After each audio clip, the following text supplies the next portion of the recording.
Greetings, my scattered sisters and brothers in the Lord. Trust you know the Lord is with you wherever you find yourself scattered today, and that you know that his presence with you is more than enough for whatever you might face today.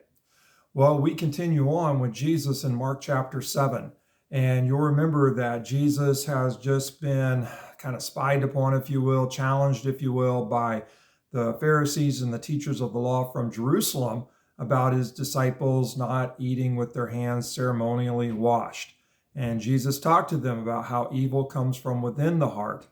And from here, Jesus gets out of town. He goes further north and to the coast of the Mediterranean to Tyre. And so let me pick it up here in Gospel of Mark chapter 7, verse 24. Jesus left that place and went to the vicinity of Tyre. He entered a house and did not want anyone to know it, yet he could not keep his presence secret. I think about Jesus going up to this territory. This is Gentile territory, and Jesus wants to be, kind of in private, out of the eye of the public. And so he goes to where he knows the teachers of the law, the Pharisees, they won't follow him into Gentile territory. And he thinks that most of the crowds won't follow him up there as well. So he's kind of like getting out of town so that he can have some time alone with his disciples, maybe regroup, maybe get refocused, get recharged. But he doesn't want anyone to know that he's there. He must have known somebody there, had a connection or something because he's in a house, but he's trying to keep his time there secret. Again, I can just imagine the need to kind of recharge, refocus, make sure that you're right with God and teaching your disciples and all of these things. But he can't keep his presence a secret, that even there, people know that he's there and they've heard about him and they want to see him. And so in particular, there's a mom who wants to see him. Verse 25, in fact, as soon as she heard about him, a woman whose little daughter was possessed by an unclean spirit came and fell at his feet. The woman was a Greek born in Syrian Phoenicia. She begged Jesus to drive the demon out of her daughter.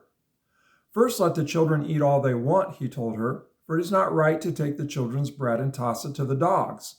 Lord, she replied, even the dogs under the table eat the children's crumbs. Then he told her, for such a reply you may go, the demon has left your daughter. She went home and found her child lying on the bed and the demon gone. Now, there's a few things that are interesting here. One, the mom comes to Jesus. She's heard about him, but she's Greek. She's of Syrian Phoenician descent, and yet she has heard about Jesus, and she's coming to Jesus on behalf of her daughter who has an unclean spirit.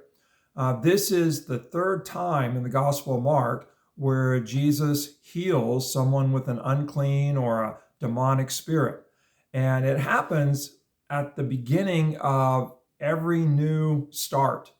Okay, so it happened in chapter 1. The first thing Jesus does as part of his public ministry, he's at a synagogue. There's a man with an unclean spirit there. The man with the unclean spirit recognizes the authority of Jesus, and Jesus frees the man from the unclean spirit, heals him. Then Jesus in chapter 5 goes into a new territory. And in this new territory, he crosses the sea. It's kind of an unclean territory.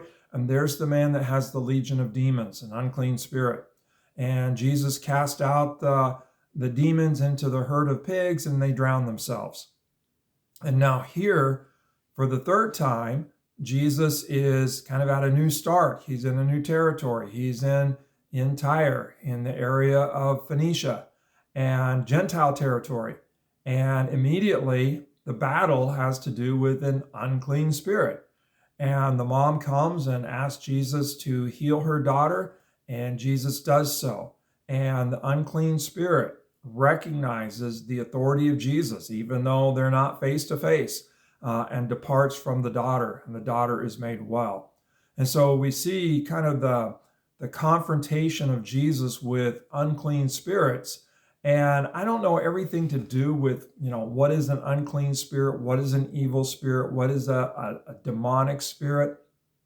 But it's hard for me to imagine, a little girl sick having your typical, what we might think of as being possessed by a legion of demons. So the one thing that all of this has in common, I think, is that these demonic, unclean spirits, they rob people of their dignity. They rob people of their humanity. They make people seem more animal-like than human-like. And what we see is Jesus has the authority, the power to rehumanize those who are afflicted by spirits, by things that would rob them of their dignity, rob them of their humanity. And so Jesus comes to, rehumanize us, to get us back to where we reflect God, humans created in the image of God. And so we see the power and the authority of Jesus to rehumanize us so that we actually fulfill our created purpose to reflect the character, the grace, the love, the face of God. One more thing that I think is pretty interesting is the interaction between Jesus and the mom. And so Jesus is saying that it's not right to take bread from the children and cast it to the dogs. And, he's talking about Jews and Gentiles and kind of the priority, if you will, of, the call of Abraham and God choosing to work through the Jews to bless all peoples, to bless the Gentiles. And so it's kind of like, salvation to the Jews first and then the Gentiles. But the woman responds that, even the dogs under the table get the crumbs from the children. And Jesus sees her faith and he responds to her and says, okay, because of your response, because of your faith, what you've requested, it's done. And just by his words, the little girl is healed. And so we see kind of the expansion of the gospel and that Jesus came for all people. But we also see kind of God's plan, if you will, across Scripture in terms of working through the Jewish people to reach all people. And what it kind of comes down to is that Jesus is the Jewish one that God works through to bless all peoples. Well, I know that that's a lot to kind of take in today, but I challenge you to reflect a little bit more on the woman's response and on the authority of Jesus and the power of Jesus to rehumanize us so that we reflect, God, and that we live into our created purpose to be image bearers of God. And so may God bless you today, and may you know God's healing through Jesus, and may many know that healing through you as we are called upon now, as we are healed to where we can actually reflect the image of God to one another, not by our own strength, but by the healing, the salvation that comes through Jesus. God bless. Have a great day.